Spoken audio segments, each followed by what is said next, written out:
Hello Canva users, it's me, Yayi.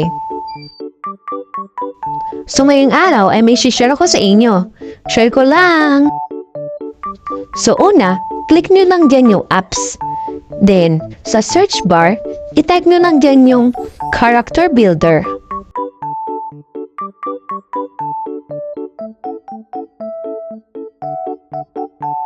After nun, lalabas na yung icon na character builder. So, click nyo lang yan. Then, after nun, click open para makapagsimula ka na. Yan yung mga option na maaaring yung piliin. Sa head, sa face, sa body, at maging sa skin tone ng inyong character na bubuuin. So, eto, nag-sample ako. At eto na, in-explore ko na siya. Nag-click ako sa face, sa body, at saka sa head. Para naman ma-explore kong mabuti kung ano mangyayari sa character na nais kong buuin. At kung nagustuhan mo ang video na ito, ay maaari mo rin itong i-share sa iba.